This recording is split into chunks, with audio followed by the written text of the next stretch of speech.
నమస్కారం, welcome to I dream. ధర్మ మార్గం విత్ విజిత కార్యక్రమానికి స్వాగతం.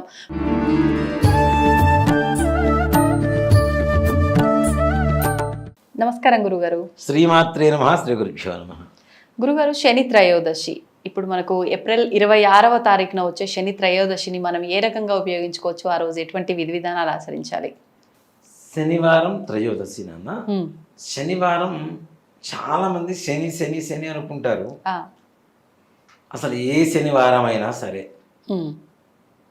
కొత్త పని ప్రారంభించాలి అంటే తెల్లవారుజామున 3:30 నుంచి 4:30 గంటల లోపల చేయండి. అద్భుతంగా ఏ పని అయినా సరే 100% సక్సెస్. అంతే. ఓకే. రెంటెడ్ హౌస్ మారుతూ ఉంటారు, వాటికి కూడా శనివారం తెల్లవారుజామున 3:30 నుంచి 4:30 లోపల ఇల్లు మారగలిగితే అక్కడ నుంచి డైరెక్ట్ సొంత ఇంటికి వెళ్ళిపోవచ్చు. అంత గొప్ప సమయం. ఎందుకంటే శని పుట్టేటువంటి సమయం, శని ఉషస్సు కాలం అంటారు దాన్ని. అలాంటిది శనివారం త్రయోదశి. త్రయోదశి స్వామివారి జన్మదినం, శనీశ్వరుడు స్వామివారి. శని ప్లస్ ఈశ్వరుడు, ఈశ్వర శబ్దం కలిగినటువంటి గ్రహాలు ఇంకేవీ లేవు, ఒక శనీశ్వరుడు మాత్రమే. అంత గొప్ప గ్రహం. చాలామంది శనిగాడు శనిగాడు శనిగాడు అని పిలుస్తుంటారు. నేను ఒకటే మాట చెప్తా, శనిగాడు కాదు, శనే గాడ్. అద్భుతం. శనే గాడ్, అంతే, వేరే అనుమానమే లేదు. ఆయన బాగుంటే ఇప్పుడు ఈ ఐరన్ బిజినెస్ చేస్తుంటారు, అవునా? వెహికల్స్, మోటార్ ఇది ఉంటుంది కదా నాన్న, మన ట్రావెల్స్, లారీలు, ట్రాన్స్పోర్ట్, ఇవన్నీ బిజినెస్ వాళ్ళందరికీ శని బాగుంటేనే బాగుంటుంది. మరి ఆయన బాగుండకపోతే బాగుండదు కదా. మరి అట్లాంటి శని గాడే అవుతాడు కదా, శని గాడు కాదు కదా. అసలు ఆయన ఎంత ఘోరంగా తెచ్చుకుంటారంటే ఏ చెడ్డ పని చేసినా ఆయనతో పోలుస్తారు. ఎందుకు అర్థం కాదు. అంటే ఆయన 7 సంవత్సరాలు ఉన్నాడంటే ఏలినాడు శని దరిద్రం పట్టుకుంది. ఇంకా ఈ 7 సంవత్సరాలు నేను ఎంత చేసినా ముందుకు పోను, అంతే. వాడు మానసికంగా ఫిక్స్ అయిపోతాడు మెంటల్ గా. ఇంకోటి కూడా ఏంటంటే, ఎవరన్నా వెంట పడుతూ ఉంటే మరి శని పడితే 7 ఏళ్ళు, వీళ్ళు పడితే 14 ఏళ్ళు అంటారు. అవునవును. అది మరీ ఘోరం కదా. ఆయన పాపం అంత హీనంగా చూడటం కదా. నవగ్రహాలు అన్నిటికీ అధిపతిగా ఉండేటువంటి వారం కూడా శనివారమేనా అన్న. ఇప్పుడు నవగ్రహాలలో సూర్యుడికి ఆదివారం, చంద్రుడికి సోమవారం ఇట్లా పూజ చేస్తాం. కానీ అన్ని గ్రహాలు కలిపి పూజ చేసే రోజు ఏదైనా ఉంది అంటే అది శనివారమే. అంత దివ్యమైన రోజు శనివారం. త్రయోదశి ఆయన పుట్టిన తిథి. రెండు కలిసి వచ్చిన రోజున తెల్లవారుజామున పొద్దున్నే దేవాలయాలు తీయరు. 3:30, 4:30 గంటలకి దేవాలయాలు ఓపెన్ చేయరు. ఆ సమయంలో ఇంట్లో కూర్చొని చక్కగా నల్ల నువ్వులు బెల్లం మెత్తగా దంచి చిన్న చిన్న రోల్స్ చేసుకోండి, ఒక 19 రోల్స్ చేసుకొని జపమాల తీసుకొని శనీశ్వరుడి ధ్యాన శ్లోకం ఉంటుంది. నీలాంజన సమాభాసం రవిపుత్రం యమాగ్రజం ఛాయా మార్తాండ సంభూతం తన్నమామి శనీశ్వరం. సూర్యుడు కుమారుడు శనీశ్వరుడు, యమధర్మరాజుకు అన్నయ్య ఈయన శనీశ్వరుడు. ఎంత గొప్ప స్థాయి కదా. మరి అలాంటి ఈ శ్లోకాన్ని 190 సార్లు జపం చేస్తే, 190 అంటే ఎందుకు చెప్తున్నాను అంటే, శని మహర్దశ 19 సంవత్సరాలు ఉంటుంది జాతకంలో. ఆయనకి 19 అనేటువంటి సంఖ్య చాలా ఇష్టం కాబట్టి 19,000 జపం చేయాలంటే కష్టం ఎవరైనా. కాబట్టి దాన్ని దశాంశంలోకి తీసుకుంటే 190, 190 సార్లు జపం చేస్తే చాలా మంచిది. ఈ నువ్వులు బెల్లం ఏం చేయాలి? తెల్లవారుతుంది, మీకు ఎట్లా జపం ఇవన్నీ పూర్తి చేసారు, తెల్లవారుతుంది. మార్నింగ్ 6 to 7, ఈవినింగ్ 6 to 7 శనివారం. ప్రతి శనివారం కూడా శని హోరాకాలం అంటారు. శని హోరాకాలంలో గుడికి వెళ్ళేటప్పుడు కొద్దిగా నల్ల నువ్వులు, అలానే కొద్దిగా బెల్లం, కొద్దిగా మన క్రిస్టల్ సాల్ట్, ఐరన్ కూడా ఎలా ఉండాలి అంటే, ఇది కొత్తది కొనుక్కు రావటం కాదు, మన ఇంట్లో ముందు రోజు కనీసం గోడ కొట్టి ఉండాలి.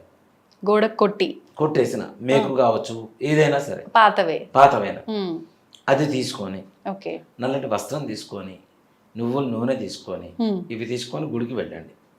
చక్కగా నవగ్రహాలకి 27 ప్రదక్షిణాలు చేయండి. 27 ప్రదక్షిణాలు కొంతమంది ఏం చేస్తారంటే అపసవ్యంలో చేస్తుంటారు. లాస్ట్ 2 ప్రదక్షిణాలు రాహుకేతులు అపసవ్యంలో ఉంటాయి. అవి అపసవ్యంలో ఉంటే నీకేమైంది? అపసవ్యం ప్రదక్షిణ చేస్తే తద్దినాలు పెట్టేటప్పుడు దేవతలకు చేయరు. తద్దినం పెడతాం కదా, అప్పుడు పితృదేవతలకు అపసవ్య ప్రదక్షిణ చేస్తారు. కాబట్టి అక్కడ పితృదేవతలు కాదు, వాళ్ళు గ్రహాలు దేవతలే వాళ్ళు కూడా. కాబట్టి చక్కగా సవ్యంగా 27 ప్రదక్షిణాలు చేసి ఉమ్, గుళ్ళోకి వెళ్ళేటప్పుడు ముందుగా కాళ్ళు కడుక్కొని లోపలికి వెళ్ళి ప్రదక్షిణాలు చేసి చక్కగా స్వామివారికి విగ్రహం మీద నీళ్లు పోయండి, ఆ, నువ్వుల నూనె పోయండి, మరలా నీళ్లు పోయండి, ఉమ్, చక్కగా గంధం పెట్టి కుంకుమతో బొట్టు పెట్టండి, ఉమ్, నల్ల వస్త్రం తీసుకెళ్ళింది సమర్పించండి స్వామివారికి. నువ్వులు తీసుకెళ్ళాం కదా, నువ్వులతో అష్టోత్తరమో లేదంటే ఇందాక చెప్పుకున్నటువంటి శ్లోకమే ఒక 19 సార్లు చెప్పుకుంటూ చక్కగా నువ్వులు పాదాల దగ్గర వదిలిపెట్టండి. ఓకే. ధూపం దీపం వెలిగించిన తర్వాత ఉమ్, స్వామివారికి మనం తీసుకెళ్ళిన ఇందాక ఉన్నాయి కదా, చిమిరి ఉంది కదా, నువ్వులను బెల్లం, ఇది బెల్లము, ఉమ్, ఉప్పు, ఇనపశీల పాదాల దగ్గర పెట్టి నమస్కారం చేసి నైవేద్యం పెట్టండి. ఓకే. చక్కగా ఆ, అవకాశం ఉంటే కొబ్బరికాయ కొట్టండి. ఆ, కొట్టి స్వామివారికి పూజ చేసుకొని చక్కగా హారతి ఇచ్చి హారతి కళ్ళకద్దుకొని నువ్వులు నల్ల నువ్వులు బెల్లం అక్కడ పెట్టమని చెప్తున్నాం కదా, అవును. అది ప్రసాదంగా తినండి. తినాలా? చక్కగా శనీశ్వరుడికి పెడితే ప్రసాదం కాదని ఎవరు చెబుతారు నాన్న? కానీ అక్కడ పెట్టింది తాకడానికి తీసుకో శని వస్తుంది మా ఇంటికి. చేసుకుంటాడని. ఇప్పుడు దేవుడికి పూజ చేస్తాను నాన్న, అవును. ప్రసాదం తింటామా లేదా? తింటాం. అవునా? మరి శనీశ్వరుడు కూడా దేవుడే కదా నాన్న, ఆయన పూజ చేసిన ప్రసాదం తినాలి కదా. అంటే ఆయన మొత్తం నెగిటివ్ గానే చూస్తున్నాం కదా. అదే కదా మన మైండ్ లో మెంటల్ ఫిక్స్ అయిపోయి నల్లగా ఉంటాడు మనిషి, ఆ, ఆయనకి అన్ని నలుపు అంటేనే ఇష్టం, అందుకని నలుపు అమ్మో నలుపు వేసుకున్నాడు వద్దు. ఉమ్, నల్ల వస్త్రాలు వేసుకున్నవాడు ఎదురు వచ్చినా సరే పక్కకు పోతారు కొంతమంది. అపశకునంగా అవశ్యకం. భావిస్తారు. ఇక్కడ ఓ మాట చెప్పారంటే ఆయన వాహనం కాకి నాన్న, ఆ, కాకిని కీడుగా భావిస్తారు కదా. కానీ ఆ, అది గృధ్ర వాహనం అంటారు సంస్కృతంలో. గృధ్రము అంటే కాకి, ఓకే. కాకి వాహనం ఆయనకి. ఉమ్, ఉమ్, కానీ మనం పెట్టిన పిండం కాకి తినకపోతే అవును, ఏడ్చేది మళ్ళీ మనమే. మనమే. అవును. అవునా? కాకుల్లో ఉండేటువంటి గొప్ప శక్తి ఇంకా దేంట్లో ఉండవు నాన్న. ఉమ్, ఒక కాకి చచ్చిపోతే కావు కావు కావు అని అన్ని కాకుల్ని పిలిచి అన్ని నీళ్లలో స్నానం చేస్తాయి. అవునా? ఆ, ఆ, అన్ని కాకులు అక్కడికి వచ్చిన కాకులు అన్నీ కూడా నీళ్లలో ఇట్లా మొత్తం స్విమ్ చేసినట్టు చేసి ఈత కొట్టినట్టు స్నానం చేస్తాయి ప్రతి కాకి కూడా. వాటిల్లో ఉన్నంత గొప్పతనం మనకు తెలుస్తుందా? ఇంటికి చుట్టాలు వస్తున్నాయంటే బయట అరుస్తూ ఉంటాయి. జ్ఞానం అది, అవును. దాని ముందుగా తెలుస్తున్న జ్ఞానం. ఉమ్, కాకి అరిచిందంటే ఎవరో చుట్టాలు వస్తారనుకుంటామా? అవును. ఇప్పుడు చూడటానికి కాకులు కూడా లేవనుకోండి. లేవు, అంతరించిపోతున్నాయి ఇప్పుడు అన్ని కూడా. పిండం పెడితే ఈ బ్రాహ్మణుడు కూడా కాకులు కూడా కాంట్రాక్టులు తెచ్చుకోమని చెప్పే పరిస్థితికి వచ్చేసింది. మనం పిండం తినడానికి కాకులు తెచ్చుకోమని అవును, అలాంటి పరిస్థితి వచ్చేసింది. వచ్చింది. ఇక్కడ కాకి వాహనంగా కలిగి ఉంటాడు ఆయన. ఉమ్, ఉమ్, ఆయన నల్లగా ఉంటాడు అని చెప్పి ఎంతసేపటికి ఆయన ఏదో కీడుగా భావిస్తున్నారు, కానీ ఉమ్, ఆయనంత గొప్పవాడు ఇంకోళ్ళు లేరని చెప్తున్నారు నవగ్రహాలు. ఓకే. అంత గొప్ప గ్రహం అది. ఇప్పుడు శనీశ్వరుడు అనగానే నలుపు రంగు అది తెలిసిందే. ఈ మధ్య కాలంలో నేను ఒకరితో మాట్లాడినప్పుడు నలుపు రంగు కాదు బ్లూ కలర్ అని చెప్పన్నారు. ఇది వాస్తవమా? నీలం, ఉమ్, నీలాంజన సమాభాసం. ఉమ్, బ్లూ అనేది చాలా మందికి దూరం అయిపోయింది. అవును. ఇంతసేపటికి నలుపు నలుపులోనే వెళ్ళిపోతున్నాం, కానీ అంటే నువ్వులు నల్లగా ఉంటున్నాయి కదా, బ్లూ రంగులో ఏ ధాన్యం ఉండదు కదా, అవును. నువ్వులు నలుపు కాబట్టి నలుపే వేసేద్దాం అని ఫిక్స్ అయిపోతున్నారు. వీళ్ళు మార్చేసుకున్నారా? మార్చేసుకున్నారు. ఆయన నీలాంజన సమాభాసం. ఆ, ఆయన నీలం అంటే ఏంటి? Blue colour. Blue colour. Blue colour ఇంకా చాలా మంచిది. ఉమ్, చాలా మంది వాడటలేదు, కానీ అవును. బ్లూ అనేది చాలా మంచిది శనీశ్వరుడికి. ఇక్కడ నల్లటి వస్త్రాలు వేసుకుంటే భయపడుతున్నాం, చీకటి అనేటువంటిది భయంతో. కాబట్టి అవును. అసలు బ్లూ కలర్ వస్త్రాలు వేసుకొని వస్తే పక్క పోతాడు ఎవడన్నా? మరి అసలు శని రంగు అదే కదా. ఉమ్, మనం మెంటల్గా ఫిక్స్ అవుతున్నాం, అపోహలు ఉండిపోతున్నాం అంతేగాని దాంట్లో ఏ రకమైనటువంటి తప్పు లేదు. శనీశ్వరుడు చాలా మంచివాడు. చక్కగా ప్రసాదం తీసుకోండి, ప్రసాదం తీసుకొని అక్కడ ఉన్నటువంటి ప్రధాన ఆలయానికి ప్రదక్షిణాలు చేసుకోండి, స్వామివారి దగ్గర తీర్థ ప్రసాదాలు తీసుకోండి, చక్కగా కాళ్ళు కడుక్కోకుండా ఇంటికి వెళ్ళండి. కానీ ప్రదక్షిణాల తర్వాత ఖచ్చితంగా కాలు కడుక్కొని మళ్ళీ ప్రధాన ఆలయం దగ్గరికి వెళ్తుంటాం కదా, అదే చెప్తాను. అది పొరపాట? దేవాలయంలోకి లోపలికి వెళ్ళేటప్పుడు పవిత్రంగా ఉండాలి కాబట్టి కాళ్ళు కడుక్కొని లోపలికి వెళ్ళిపోతాం. అవును. ఇప్పుడు పీఠాధిపతులు మఠాధిపతులు గుళ్ళలో పూజారులు దూరం నుంచి దండం పెట్టమని చెప్తారు, కాళ్ళు ముట్టుకునేవారు. ఎందుకు? ఉమ్, చేసిన పుణ్యం అంతా కాళ్ళల్లోకి, చేసిన పాపం అంతా శిరస్సు జుట్టులోకి పోతుంది అంటారు. మనం ఈ తల నీలాలు ఇవ్వడానికి కూడా గల కారణం ఏంటి అంటే ఇదే, ఉమ్, ఉమ్, ఈ మైండ్తో చేసిన పాపం కదా, కాబట్టి మొత్తం నీలాలు దీనికి వెళ్ళిపోతాయి. ఉమ్, చేసిన పుణ్యం అంతా కూడా బొటన వేళలోకి వస్తుంది. ఓకే.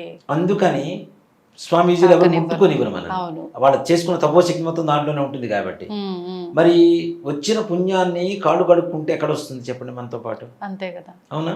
అంటే పుణ్యం వస్తుందని భావించట్లే, గ్రహాల చుట్టూ తిరగటం వల్ల శని మనతో వస్తుందని భావిస్తున్నారేమో. తప్పది. ఉమ్, ఇప్పుడు ప్రదక్షిణ చేసినప్పుడు మంత్రం చెప్తారు నాన్న, యాని కానిచ పాపాని జన్మాంతర కృతానిచ అవును. తాని తాని ప్రణశ్సంతి ప్రదక్షిణం పదే పదే పాపోహం పాపకర్మాహం పాపాత్మా పాప సంభవ త్రాహిమాన్ కృపయాదేవ శరణాగత వత్సల అన్యథా శరణ్ నాస్తి మమేవ శరణ్ మమ తస్మాత్ కారుణ్యభావేన రక్ష రక్ష శనీశ్వర. పూర్వజన్మలో చేసినటువంటి పాపాలు కూడా పోయి పుణ్యం కలగాలని చెప్పి మంత్రానికి అర్థం చెప్తూ ఉంటే పాపం పోయింది, పుణ్యం వచ్చిన తర్వాత ఇప్పుడు ఏదైనా దేవాలయానికి పోయిన తర్వాత డైరెక్ట్ ఇంటికి పోవాలని చెప్తాం కదా. ఎక్కడ ఎవరిళ్ళకి వెళ్ళొద్దు, పుణ్యం వస్తుంది, పుణ్యాన్ని ఇంటికి తీసుకెళ్ళాలంటున్నాం. మరి నవగ్రహ ప్రదక్షిణ చేసినా కూడా మీకు వచ్చేది పుణ్యమే కదా. మరి ఆ పుణ్యాన్ని మనం కడుక్కుంటే ఉంటుంది, ఏమి ఉండదు. ఇక్కడ చాలా మంది ఎందుకు కాళ్ళు కడుక్కుంటున్నాం అని చెప్పి అడిగితే నువ్వులు అవన్నీ కాళ్ళ కట్టుకుంటున్నాయి, నువ్వులు నూనె అంటుకుంటుంది, అందువల్ల ఎవరో పోసింది కదా, అవి మీ ఇంటి దాకా తీసుకెళ్తే శని వస్తుందని చెప్పి కాళ్ళు కడుక్కుంటున్నాం అని చెప్తున్నారు. నవగ్రహాలు పూజ చేసి ప్రదక్షిణాలు చేసి అయిపోయిన తర్వాత అక్కడ ప్రధానాలయానికి ఒక 5 ప్రదక్షిణాలు చేస్తే ఇంకెక్కడ నువ్వులు ఉంటాయి, ఇంకెక్కడ నూనె ఉంటుంది కదా. అంతటితో పోతుంది కదా. పోయినప్పుడు మళ్ళీ కాళ్ళు కడుక్కుంటే ఉంటుంది, ఇంకా ఏముండదు, పుణ్యం ఉండదు. కాబట్టి కాళ్ళు కడుక్కోకుండా ప్రధానాలయానికి ప్రదక్షిణాలు చేసి అక్కడ ప్రధానాలయంలో తీర్థప్రసాదాలు స్వీకరించి ఇంటికి వెళ్ళడం అనేది, దీని ద్వారా ఇప్పుడు ముఖ్యంగా మేష, కుంభ, మీన, సింహ, ధనుస్సు రాశుల వాళ్ళకి అష్టమ శని, అర్ధాష్టమ శని, ఏళ్ళనాటి శని జరుగుతుంది. ముఖ్యంగా ఈ రాశుల వాళ్ళు ఇంకా చాలా విశేషంగా చేసుకోవచ్చు. అలాగే మహర్దశ, శని మహర్దశ 19 సంవత్సరాలు అని చెప్పాం. మహర్దశ జరుగుతున్న వాళ్ళైనా ప్రతి మహర్దశలో శని అంతర్దశ వస్తూ ఉంటుంది. అంతర్దశలో ఉన్న వాళ్ళైనా సరే ఈ శని త్రయోదశి రోజున ఈ విధంగా పరిహారం చేసుకుంటే శని బాధ విముక్తులై, కర్మ విముక్తులై అనుకున్నటువంటి సకల కార్యాలు సిద్ధి పొందడం అనేటువంటిది తథ్యంగా జరుగుతుంది.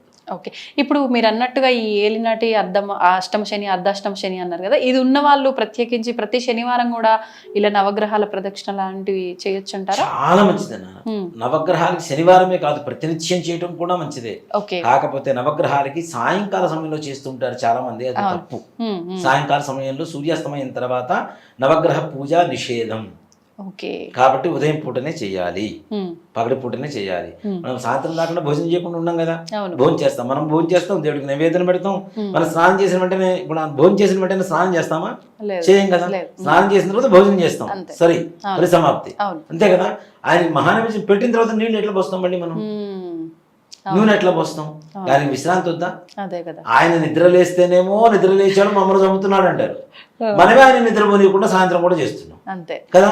ఇంకొకటి కూడా నాన్న, నేను చాలా చోట్ల గమనిస్తుంటా, మా దేవాలయంలో కూడా గమనిస్తుంటా, భక్తులు నువ్వుల నూనె శనీశ్వరుడికే కాకుండా అన్ని గ్రహాలకు పోయడం మొదలు పెట్టారు ఈ మధ్య. ఇప్పుడు మీకు వంకాయ కూర అంటే ఇష్టం అంటే పక్కవాడు కూడా వంకాయ కూర వేసి పెడతానంటే తప్పు కదా, కరెక్ట్ కాదు కదా. వాడికి ఇష్టం లేదు కూడా వాడికి చేస్తానంటే కరెక్ట్ కాదు కదా. అందరికి నువ్వులు వేస్తున్నారు, అందరికి నువ్వు నూనె పోస్తున్నారు. అన్నిటికీ నువ్వు నూనె పోస్తే లేనిపోతే దరిద్రాన్ని మనం నెత్తిని పెట్టుకొని మన ఇంటికి తీసుకొద్దాం అంటే లెక్క. కాబట్టి శనీశ్వరుడికి మాత్రమే తైలాభిషేకం, ఏ గ్రహాలకి తైలాభిషేకం లేదు. శివుడికి ఉంటుంది, సాక్షాత్ పరమేశ్వరుడికి ఉంటుంది, అలాగే శనీశ్వరుడికి మాత్రమే ఉంటుంది. శివుడికి ఎప్పుడు చేస్తారు తైలాభిషేకం? అమావాస్య మిట్ట మధ్యాహ్నం 12 గంటలకు ఎవరైతే శివుడికి నువ్వుల నూనెతో అభిషేకం చేస్తారో వాడికి పట్టిన 7 జన్మల క్రితం చూస్తున్నటువంటి దరిద్రం కూడా పటాపంచలైపోతుంది. అది ఏ దేవాలయాలు చేయనివ్వరు తొందరగా, కానీ కొన్ని దేవాలయాలు చేస్తుంటారు, ఒప్పుకుంటారు. ఆ సమయంలో చేయించండి, నిజంగా దరిద్రం మొత్తం వదిలిపోతుంది. అమావాస్య రోజున, అందులో రేపు వచ్చే ఆదివారం అమావాస్య ఉంది, ఆ రోజున కూడా చాలా మంచిది, చాలా విశేషమైనటువంటి ఒక ప్రయోగం అని చెప్తా. సమస్త శనివాతలు తొలగిపోవడానికి విశేషమైనటువంటి ప్రయోగంగా చెప్పుకోవచ్చు నువ్వు నూనెతో శివుడికి అభిషేకం చేస్తే. ఓకే, ఇప్పుడు నిత్యము శని గ్రహాల చుట్టూ ప్రదక్షిణలు చేసే వాళ్ళు 9 చేస్తుంటారు, నవగ్రహాలు 9 అని చెప్పి. మీరు చెప్పినట్టుగా 19 చేయాలా? 9 చేస్తే సరిపోతుందా? 19 కూడా కాదు, 27 ప్రదక్షిణ. 27 దేనికి అంటే నవగ్రహాలు 9, నక్షత్రాలు 27. అవునా? నక్షత్రాల సంఖ్య చాలా విశేషమైనటువంటిది. ఈ 27 నక్షత్రాలు, గ్రహాలు 9, ప్రతి గ్రహానికి అధిదేవత ప్రత్యధిదేవతలను 2 ఉంటారు పక్కన. వాళ్ళకు కూడా కలుపుకుంటే 27 అవుతుంది. 27 కలుపుకుంటే 54 అవుతుంది. 54 కలిపితే 108 అవుతుంది. 108లో 1/4 27. నక్షత్రాల సంఖ్య 27. నక్షత్రాల ఆధారంతోనే నవగ్రహాలు ఉన్నాయి కదా. కాబట్టి 27 నక్షత్ర సంఖ్య ప్రదక్షిణ చేయడం అనేది చాలా విశేషం. 9 కాదు, 27 చేయాలి. ఇప్పుడు మీ ఇంటికి వచ్చి మిమ్మల్ని పిలవకుండా మీ వారు ఒక్కళ్ళని పిలిస్తే ఎలా ఉంటుంది? ఫంక్షన్కి ఏదన్నా కదా, సకుటుంబ సపరివార సమేతంగా చెబుతాం. అందుకనే మనం పూజ ఏదైనా వ్రతం కానీ ఇవి చేసేటప్పుడు కూడా ఆదిత్యాది నవగ్రహ దేవతా మధ్యే శనిశ్చర గ్రహం పశ్చిమ దిగ్భాగే ధనురాకార మండలే సాంగం సాయుధం సవాహనం సశక్తి పత్ని పుత్ర సపరివార సమేతం శనీశ్వర గ్రహమావాహయామి స్థాపయామి పూజయామి అంటాం. అవును. పక్కన అధిదేవతలు ప్రత్యదేవతలు భార్య అందరితో కలుపుకొని అక్కడ కూర్చోమని చెబుతున్నాం. ఇక్కడ మనకు భార్య విగ్రహాలు ఉన్నటువంటి ఆలయాలు చాలా తక్కువ మంది తక్కువ ఉంటాయి. అదేవిధంగా ప్రత్యదేవతలు కూడా లేరు ఎక్కడ, చాలా తక్కువ. కాబట్టి ఉన్నట్టుగా భావన చేసుకుని ప్రదక్షిణ చేయడం అనేది మాత్రం చాలా విశేషం. 27 ప్రదక్షిణాలు తప్పనిసరి చేయాలి. ఓకే, ధన్యవాదాలండి. నిజంగా శనీశ్వరుడికి సంబంధించిన డౌట్స్ అన్ని కూడా క్లియర్ అయిపోయినాయి ఈ వీడియో ద్వారా. నమస్తే. శ్రీమాత్రే నమః. శ్రీ గురుభ్యో నమః.